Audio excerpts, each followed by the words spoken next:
Kyung Hee Wat Chai or Kong Hei Pat Choy. Magandang araw mga Kapinoy. Welcome po sa ating Chinese New Year presentation. At kasama po natin ngayon ang ating kaibigang clairvoyant and feng shui expert. Walang iba kundi si Tony Su Vega.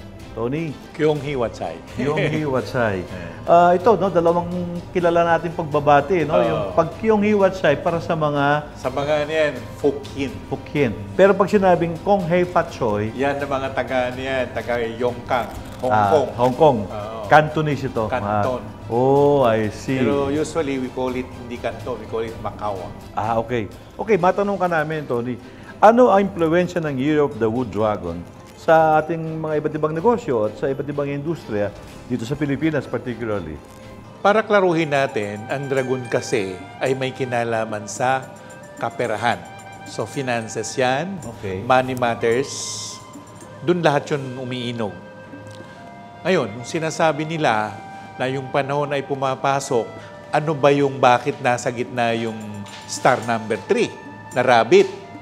Eh yung star number 3 na rabbit, matipid yan. Matipid ang rabbit sa pera. Matipid. Di kagaya ng dragon, elegante, yung ano niya. Magarbo. Ayun ang salita, garbo. Magarbo. Sa Bisaya, garboso. Magarbo. Yun ang mahirap. No? So yung pera na naiipit o maiipit sa taon ng dragon, pag-ingatan. May ipit something. Okay. Sa agrikultura, ano epekto nitong Year of the Dragon? Well, ang lupa ay napakaganda rin. Maganda rin siya. As a matter of fact, yung star number 9 falling on that aspect of life, at saka star number 6 falling on that aspect of life, ang daming teknolohiya na papasok may kinalaman sa lupa. Money market, banking and finance. Hindi masyado dahil na rin humina yung bakal. Pag hina ng bakal, apektado ang money matters, apektado ang banking. Sa mga bankero naman natin, alam nilang i-adjust yan.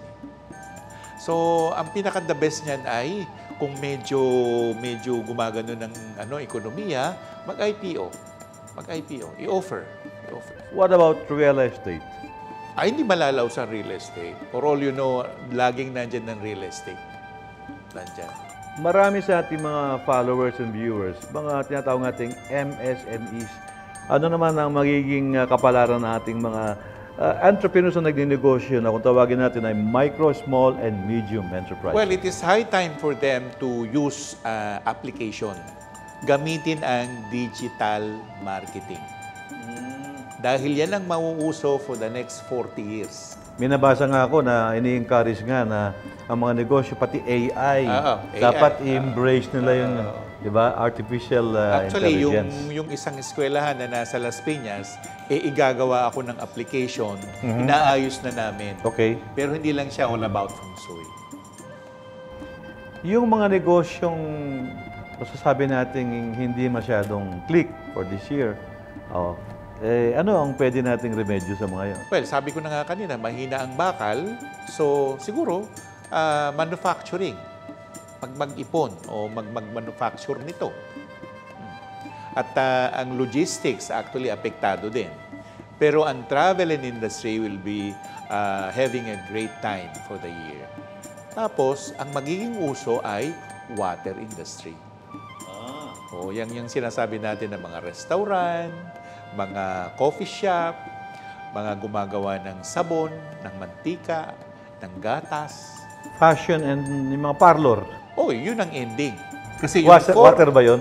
Hindi. Kasama yung apparel, haute couture, damit, drapery, tela. Kasama yan. Ganun din. Angat sila na. Very good. Okay. Okay mga Kapinoy, sa ating pagbabalik, pag-uusapan namin ni Tony Su Vega ang ating mga individual animal signs. Ano ba epekto ng Year of the Wood Dragon sa ating health, wealth, career, and love life?